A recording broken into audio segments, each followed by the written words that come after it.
की जय। आइए परम प्रिय बंधुओं, परमेश्वर की प्यारी आत्मा, आज बहुत बहुत अत्यंत प्रसन्नता का विषय है कि अपने रायपुरा महादेव घाट रोड, सत्यम विहार कॉलोनी, गली नंबर 1, गणेश मंदिर समीपस्थ सम्मुख कुंडली जागरण स्वामी शिवोम तीर्थ आश्रम में, जिसके संस्थापक पूज्य स्वामी श्री गोपाल तीर्थ जी महाराज और जिसके व्यवस्थापक और अध्यक्ष वर्तमान में परम पूज्य प्रातः स्मरणीय स्वामी श्री निजानंद तीर्थ जी महाराज, हमारे अपन सबके पूज्य गुरुदेव, जिनकी आज्ञा आदेश का पालन करते हुए मैं आप सभी के समक्ष बैठा हूं। आइए आज मैं मुख्य केंद्र बिंदु पर कुछ प्रकाश डालना चाहता हूं। सर्वप्रथम तो बात यह है कि आज का जो दिवस है, यह दिवस हम आप के लिए ही नहीं अपितु समग्र भूमंडल के सभी आत्मा स्वरूप व्यक्तियों के लिए अति श्रेष्ठ है। क्यों है कि आज रविवार का दिन है और गुरु पूर्णिमा है, और यह गुरु पूर्णिमा का जो योग है, यह सर्वोत्तम योग है, क्योंकि रवि जो है ये भगवान सूर्य है, तो समग्र संसार को प्रकाश देने वाले हैं, समग्र संसार के अंधकार को दूर करके प्रकाश देने वाले हैं। जैसे कि हमारे गुरु गु अन अज्ञान, रू अने प्रकाश, जैसे कि हमारे गुरु हमारे जीवन के दुआने ज्ञान, हमारे जीवन के अंतःफतह में रहने वाले समस्त अज्ञान के लिए दूर करके और प्रकाश प्रदान करते हैं, और ऐसा प्रकाश जो हमारे लिए जीवन जीना सिखाते हैं। जैसे हमारे जीवन में इन्हीं गुरुजनों की कृपा से जीवन जीने की कला सीखी, और सीखी नहीं सीख रहा हूं, अभी तो मैं एक सामान्य व्यक्ति हूं, साधारण ज्ञान रखने वाला हूं, लेकिन ऐसे गुरुओं की विशेष कृपा से जीवन जीने की कला के अंतर्गत जिन पूज्य प्रातः स्मरणीय शिवोम तीर्थ जी महाराज के सर्वाधिक उत्तराधिकारी पुत्र शिष्य हमारे परम पूज्य गुरुदेव स्वामी निजानंद तीर्थ जी महाराज ने मेरे लिए स्वामी हरिहर तीर्थ नाम दिया, और नाम देकर उनकी आज्ञा का पालन करते हुए मैं आपके समक्ष जो भी चर्चा कर रहा हूं, ये चर्चा कोई सामान्य चर्चा नहीं है, बड़ी महत्वपूर्ण चर्चा है बंधुओं। और महत्वपूर्ण चर्चा ये है कि जैसे सोना सुंदर होता है, अगर सोने में आप मणि को लगा दो तो उसकी सुंदरता अधिक बढ़ जाती है। इसी तरह आज रविवार का दिन और गुरु ध्यान, गुरु स्मरण, गुरु कृपा और गुरु और प्रभु की कृपा को प्राप्त करने के लिए बहुत बहुत महत्वपूर्ण दिवस है। वैसे तो हम आप सभी साथियों को चाहिए कि जिस तरह आज गुरु पूर्णिमा के पावन पर्व पर आप लोगों ने ब्रह्म मुहूर्त की बेला में यहाँ उपस्थिति प्रदान करके और ध्यान साधना में बैठकर अपने अंतर मन से ध्यान किया। आइए मैं आज आपके लिए ध्यान के बारे में बताना चाहूंगा कि आखिरकार ध्यान क्या है और ध्यान किसका करना चाहिए, ध्यान कैसे करना चाहिए, ध्यान क्यों करना चाहिए।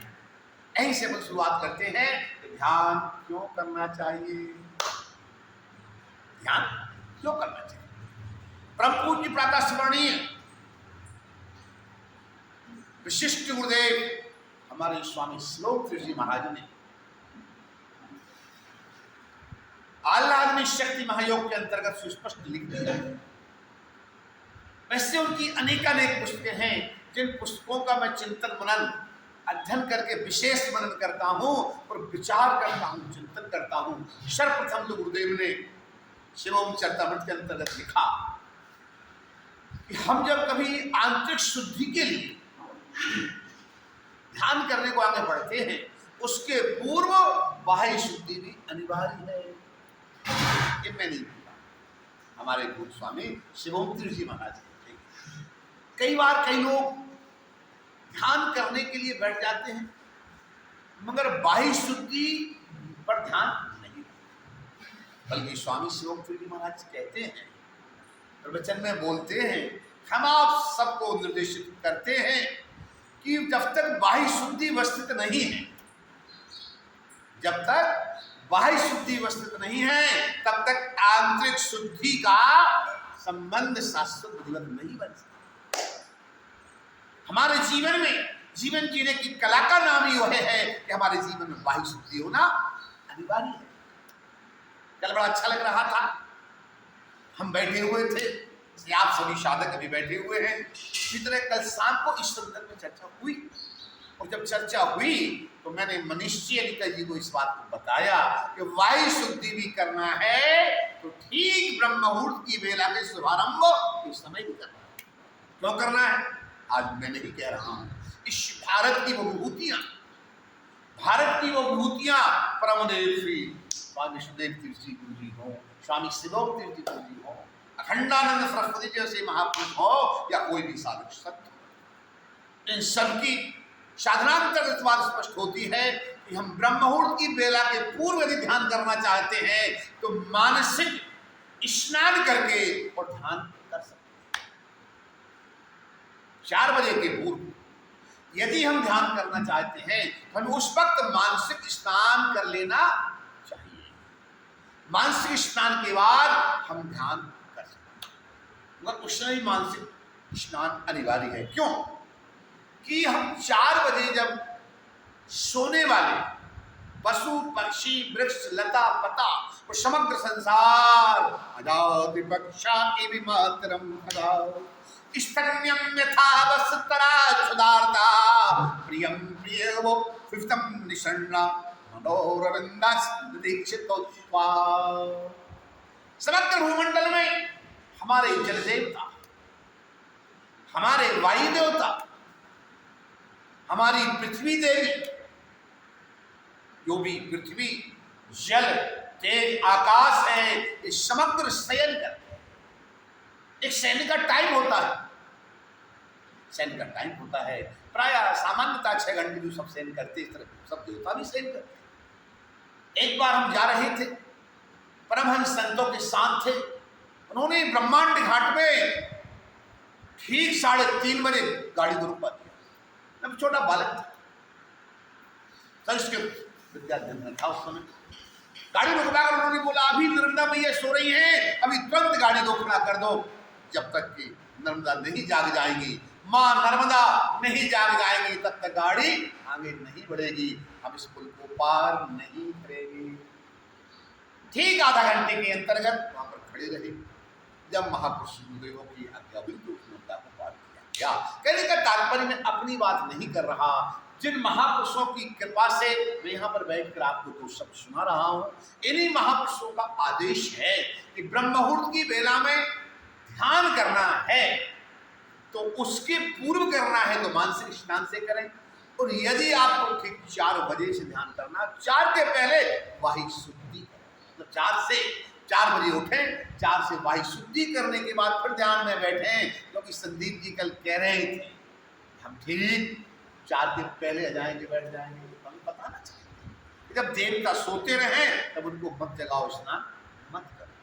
ठीक 4 बजे आप उठिए, स्नान ध्यान करके वायु शुद्धि करके फिर आंतरिक शुद्धि के लिए ध्यान कर बैठ जाइए। आइए अब हम ये बताना चाहेंगे कि आंतरिक शुद्धि क्यों करना चाहिए। आंतरिक शुद्धि क्यों करना चाहिए, वायु शुद्धि के बाद आंतरिक शुद्धि पर विचार करते हैं। आंतरिक शुद्धि इसलिए करना चाहिए तो परम पूज्य व्रत स्मरणीय स्वामी शिवोम तीर्थ जी महाराज हम आप सबके लिए बताते हैं। आह्लादनी महायोग के अंतर्गत 3 संस्करण में इस बात को स्पष्ट करते हैं कि जो संसार है क्योंकि मेरे लिए संदीप जी की बात का उत्तर भी देना है।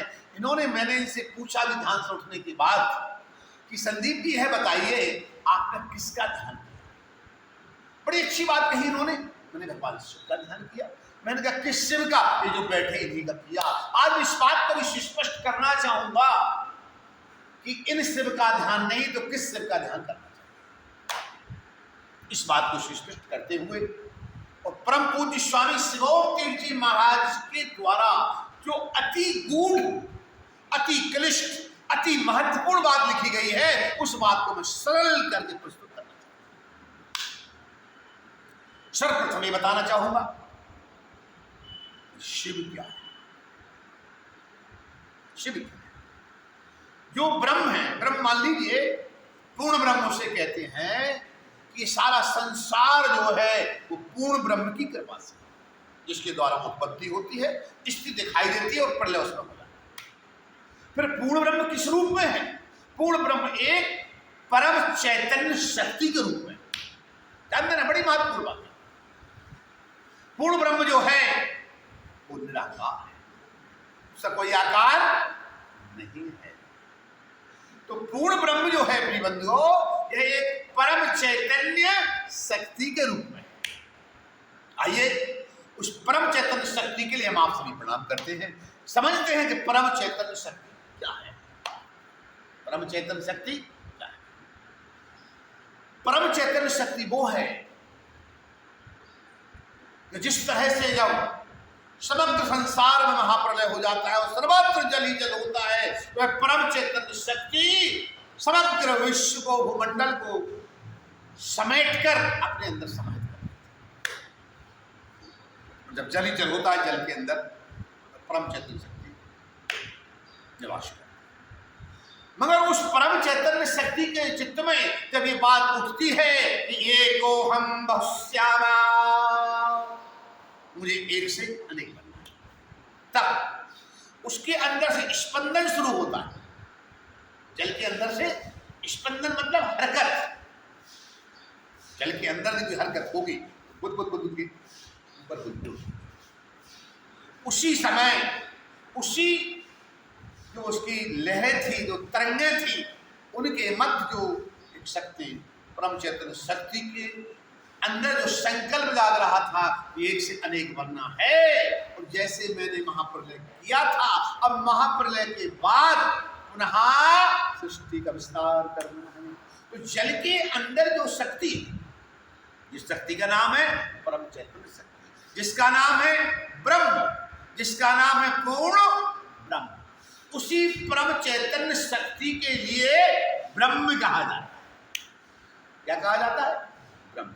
इसी ब्रह्म के बारे में जानने के लिए एक दिन एक महानुभाव आए थे, संक्षिप्त में बताया पाया।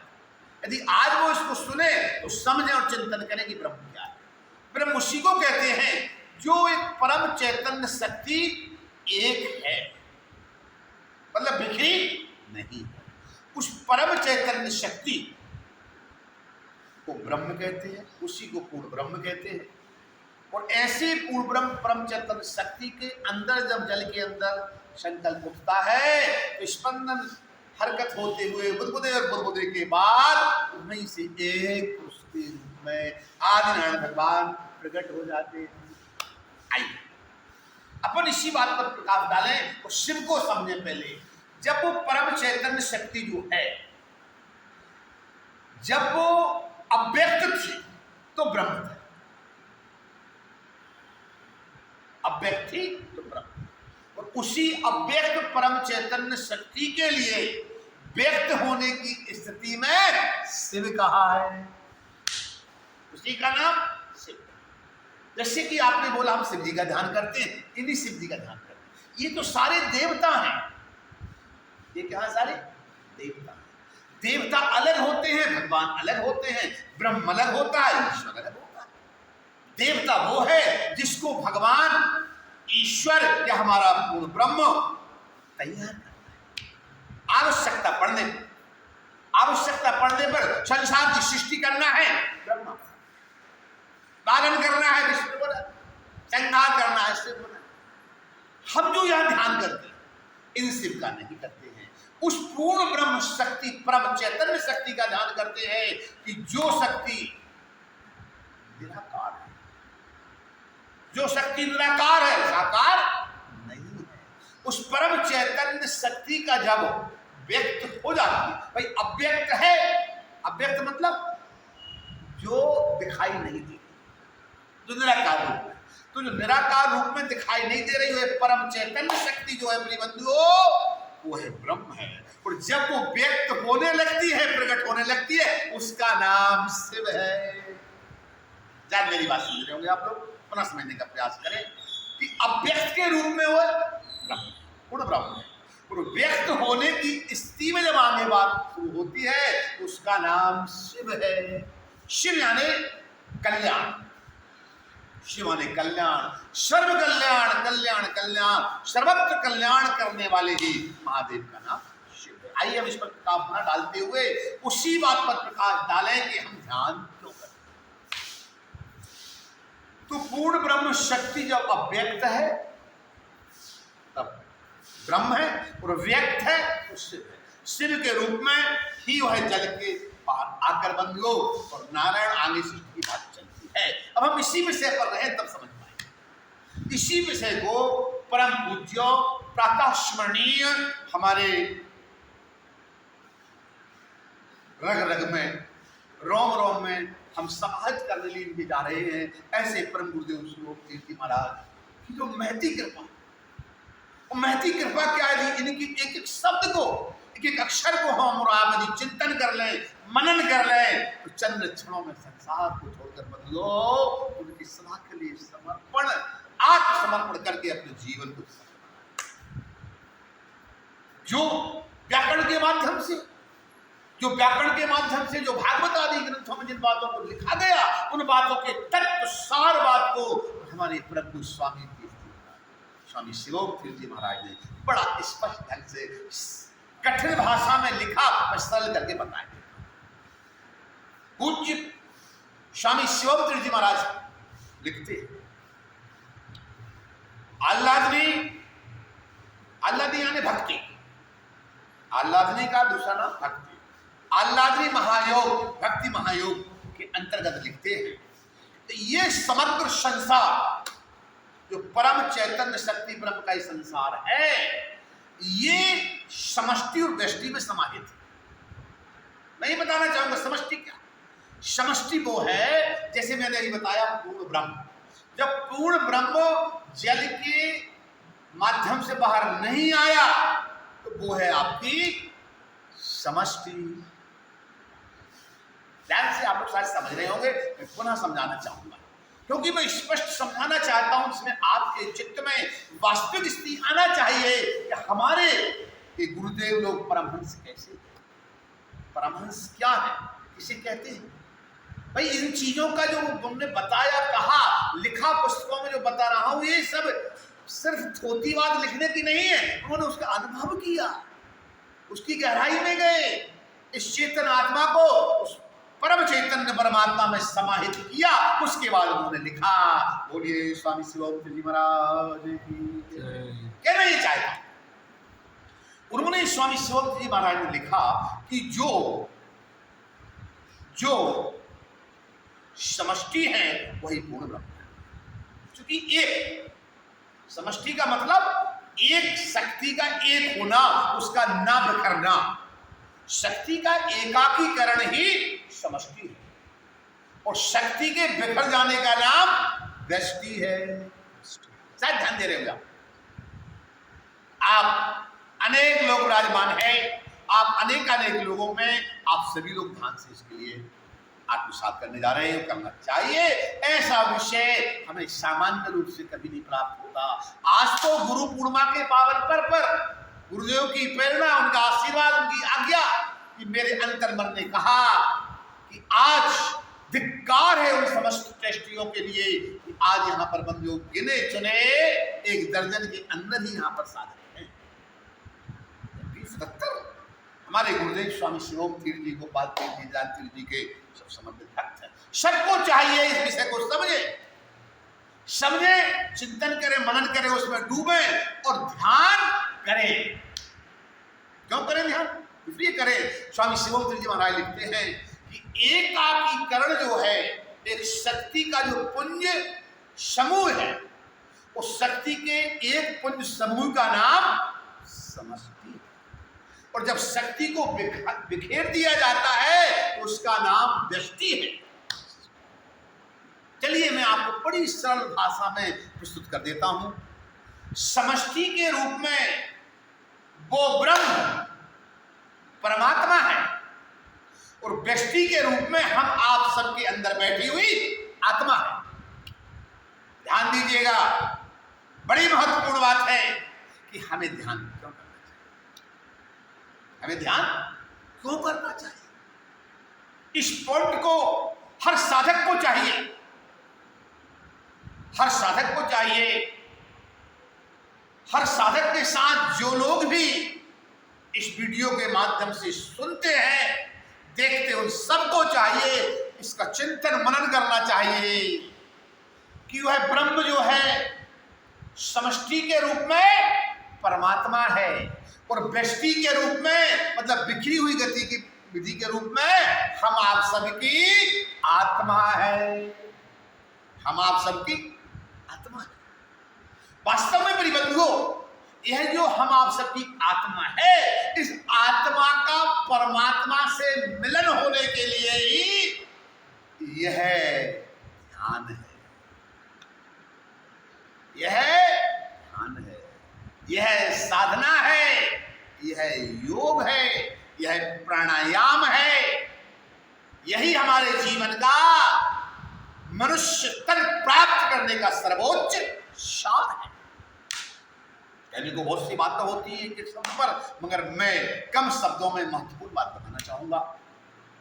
कहना यही चाहता हूं कि इस आत्मा का परमात्मा में मिलन करने के लिए सब कुछ महत्वपूर्ण है। आइए 2 मिनट शक्ति की बात करते हैं। जो मैंने नहीं बताया कि शिव भगवान की शक्ति है, वही शक्ति को जब हम जन्म लेने के बाद बड़े होने पर संसार में बिखेर देते हैं, अनेकानेक संसार के आवश्यक कर्तव्यों के पालन के अंतर्गत सब जगह शक्ति को हम जब बिखेर देते हैं, तो बिखरी हुई जो शक्ति है, मैं आपसे पूछता हूं कि आपके पास में जब नोटों की गिनती बड़ी से बड़ी होगी, करोड़ों अरबों रुपए होंगे, तो आप बड़े बड़े काम कर सकते हैं। और उनको बिखेर देंगे, और बिखरते बिखरते अरबों से करोड़ों, लाखों, हजारों में आएंगे, जब सैकड़ों में आएंगे, तो 2, 4, 10, 10, 20, 50 रुपए में कुछ काम नहीं कर सकते।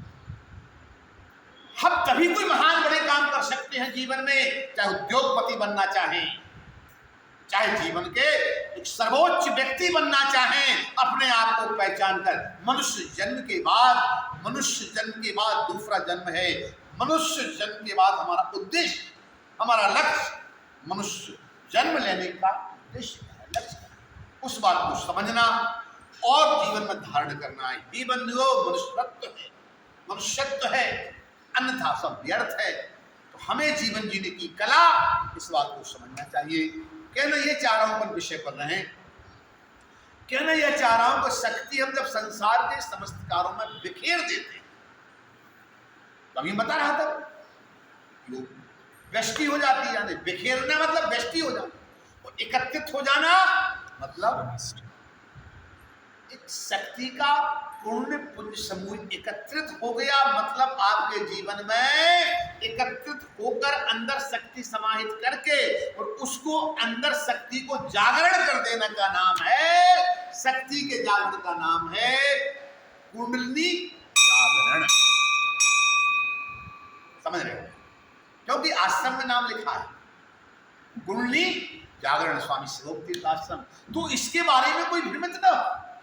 मैं जब आया, लोगों ने चर्चा की कुंडली जागरण क्या है। अरे भाई, आपके कल्याण का, आपको अपनी आत्मा को परमात्मा में मिलाने का जो सर्वोच्च मार्ग है, वही मार्ग हमारी कुंडली जागरण कहा है।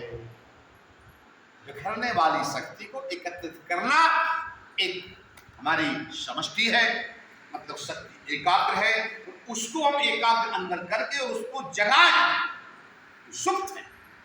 क्यों सुप्त है? बिखर गई, छोटे छोटे कामों में लग गई, हमारी शक्ति वहां चली गई तो बिखर गई। जब बिखर गई, वो व्यष्टि के रूप में चली गई, तो कैसे जागृत? जब तक वो एकत्रित नहीं होगी, जब तक हमारे अंदर वो शक्ति का पुंज समूह है, जो परमात्मा, समझ आ रहा है कि व्यष्टि और समष्टि, तो समष्टि के रूप में जो ब्रह्म है वह परमात्मा है, और व्यष्टि के रूप में जो ब्रह्म है वो आत्मा है।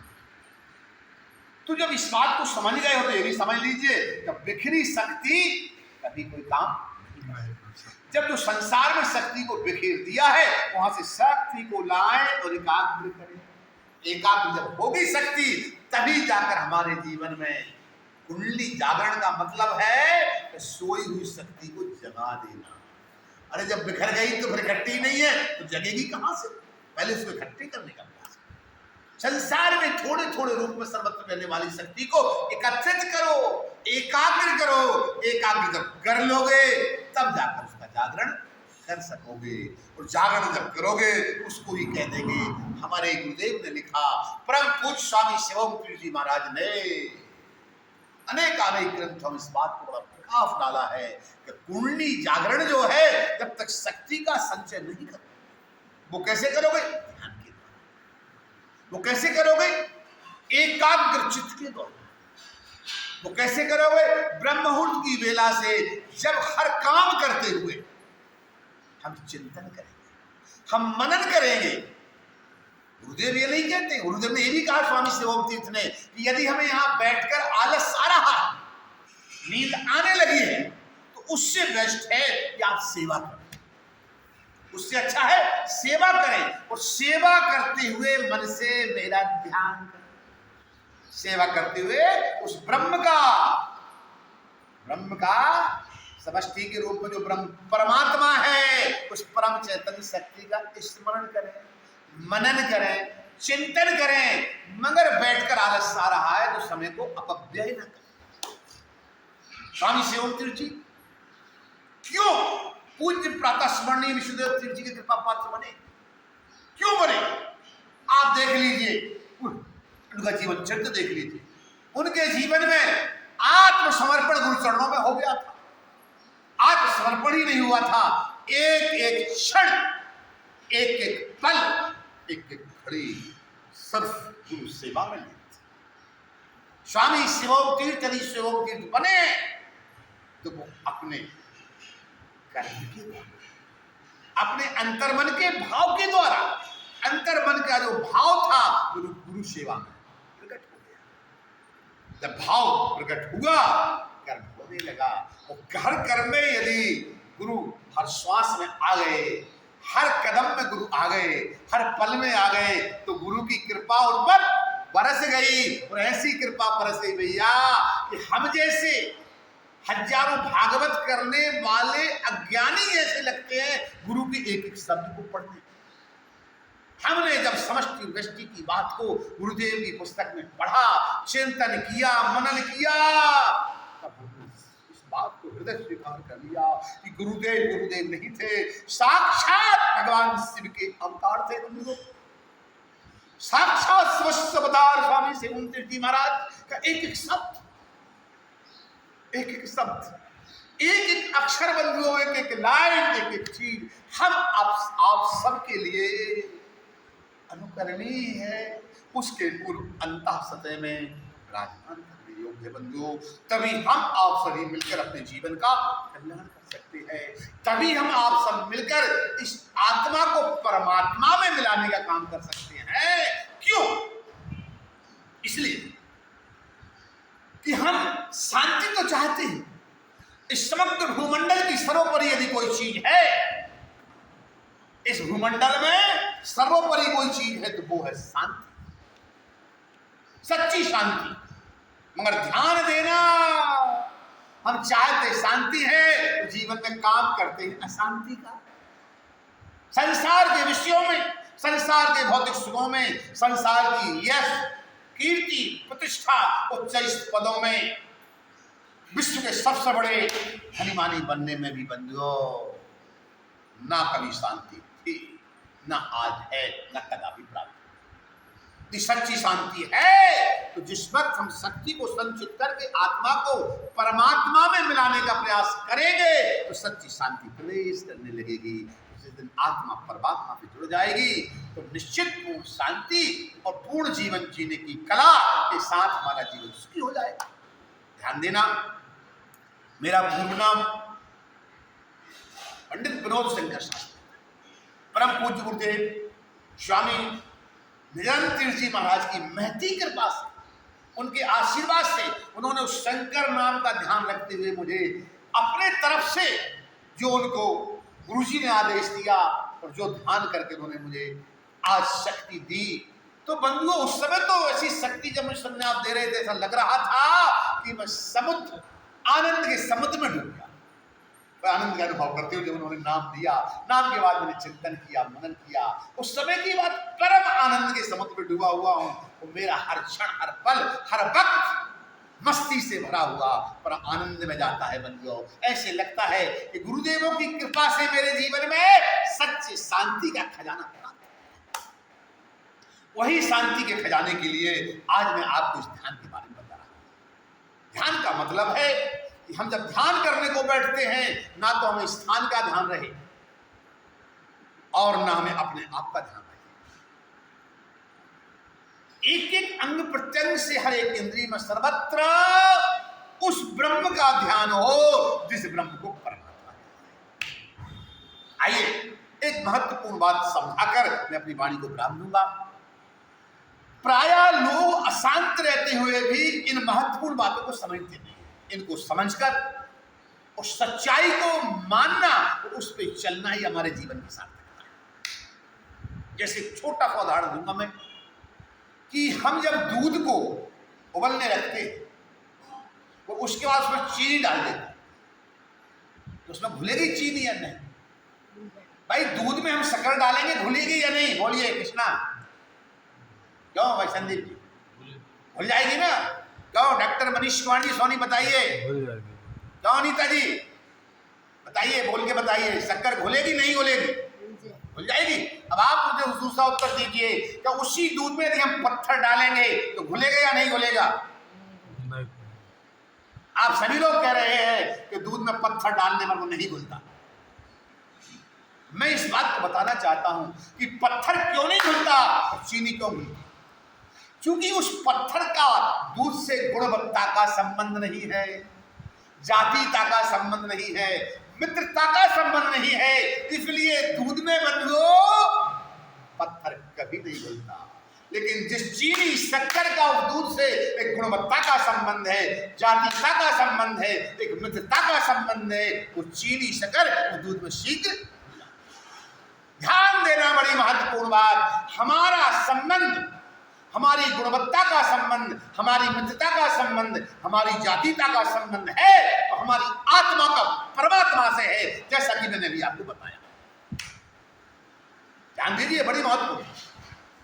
जैसा कि मैंने अभी आपको बताया, हमारी आत्मा का संबंध परमात्मा से, इससे गुणवत्ता भी है, इससे मित्रता भी है, इससे जातीयता भी है, इससे दोस्ती भी है।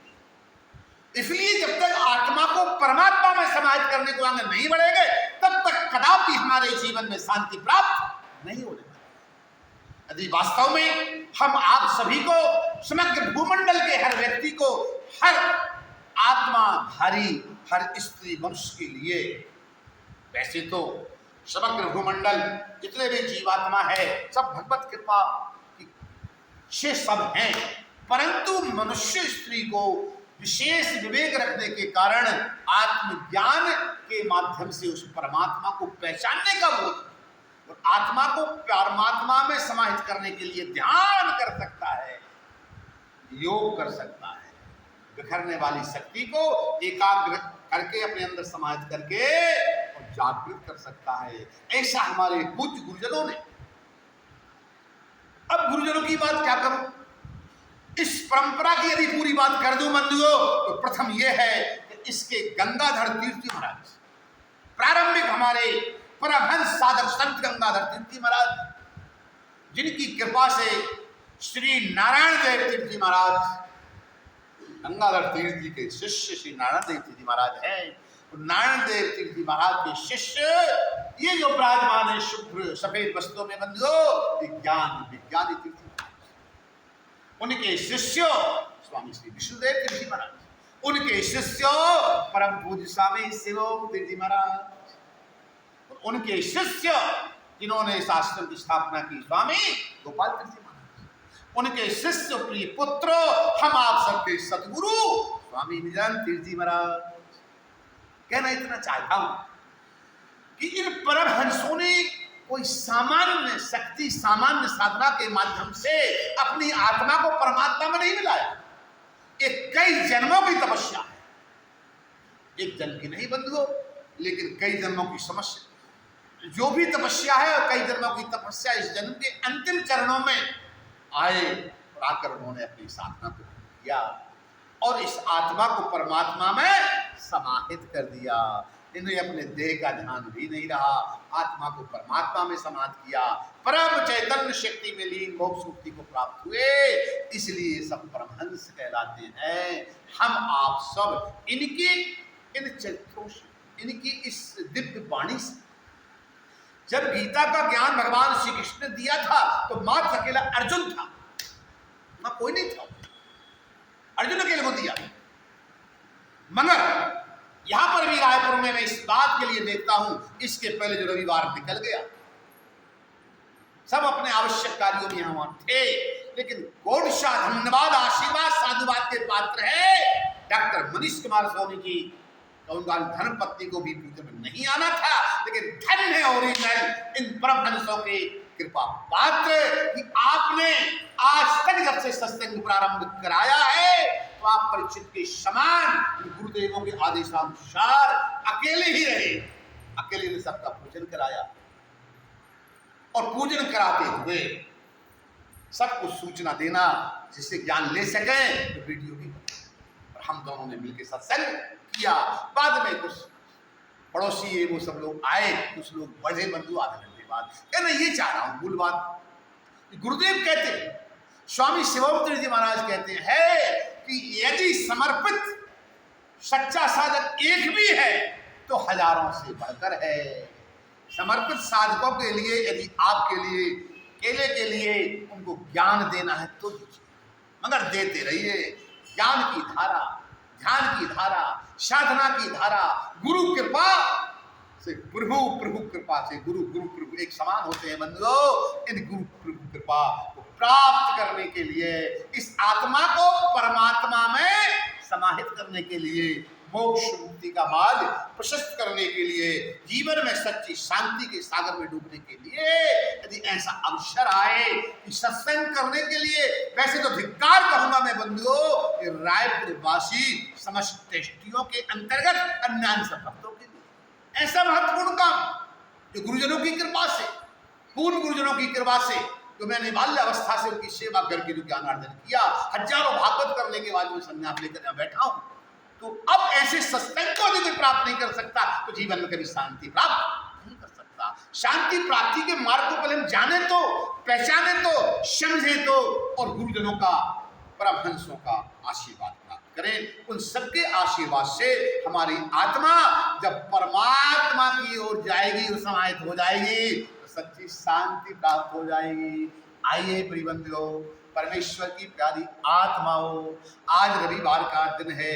प्रत्येक रविवार में शाम को 4 से 6, 4:30 से 6 बजे तक सत्संग चलता है, परंतु गुरु पूर्णिमा के पावन पर्व पर सायंकालीन सत्संग नहीं रखा गया है और उसके लिए इस साधना के संदर्भ में प्रातःकालीन सत्संग रखा गया।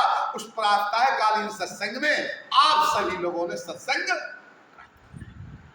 बस यही मंगल कामना है। शताने आत्मा संगाने साथ। हमारे जीवन में हम आप सबको प्रयास करना है कि हमारे आत्मा का ऐसा साथ हमें निभाना है, अपने आप को पहचानना है कि को हम कस्तुम कुता आया था, को में जन्नी को में दाता, मैं कौन हूं, कहां से आया हूं, कहां मुझे जाना है, कौन मेरे माता, कौन मेरे पिता। इन बातों का चिंतन करते हुए और आत्मा की ओर, संसार को छोड़ दो, व्यर्थ, मिथ्या, हमारे जीवन में दुख का सागर एक संसार है। सुख का सागर यदि कुछ है तो आत्मयी बताम पुंसाम ग्रह सुग्रह में दिनाम। सुखदेव जी महाराज ने परीक्षित जी को बताया था कि सच्ची शांति का, सच्चे सुख का, सच्चे आनंद का यदि कोई मार्ग है, हम अपने आत्मा से प्रेम जब करते हैं तो आत्म कल्याण के लिए ही सतत भक्ति, पूजा पाठ के अलावा ऊपर उठकर ध्यान से जुड़े, योग से जुड़े, प्राणायाम से जुड़े। जैसे आप लोगों ने आज ध्यान किया, इससे मेरे अंतर्मन की प्रबल इच्छा है कि समस्त कैष्टी रायपुर निवासी धीरे धीरे जिनको भी ध्यान करना है समस्त भक्त तो इस साधना से जुड़ने का प्रयास करें। इसी मंगल कामना के साथ आज इस गुरु पूर्णिमा 21 तारीख, आज गुरु पूर्णिमा 21 जुलाई 2024, 21 जुलाई 2024 में, जो कि मेरी इस बार प्रथम गुरु पूर्णिमा इस रायपुर आश्रम के लिए है बंधुओं, इसके पूर्व जौनपुर आश्रम में था। कहना ये चाहता हूं कि आज मैं अपने अंतर मन से सर्वेंद्री के द्वारा विराजमान समस्त परमहंसो परमहंसो परमहंसो महा परमहंस समस्त गुरुदेव के चरणों में साष्टांग प्रणाम, नमन, बंधन, कोट सा प्रणाम करते हुए अपनी वाणी को विराम दे रहा हूं कि इन सब परमहंस संतों की कृपा, महापुरुषों की कृपा हम आप सब पर सदा बरसती रहे। हम आप सबके लिए विधाता ऐसी बुद्धि प्रदान करे कि हम इनकी कृपा को प्राप्त करने में अग्रसर होते रहे। इसी मंगल कामना के साथ ओम शांति शांति शांति सुशांतिर्भवतु, सर्वारिष्ट शांतिर्भवतु, सर्वे भवन्तु सुखिनः, सर्वे सन्तु निरामयाः, सर्वे भद्राणि पश्यन्तु, मा कश्चित् दुःख भाग् भवेत्। बोलिए स्वामी शिवोम तीर्थ जी महाराज की जय। बोलिए स्वामी श्री निजानंद तीर्थ जी महाराज की जय। बोलिए स्वामी श्री गोपाल तीर्थ जी महाराज की जय। नमः पार्वती पते हर हर महादेव।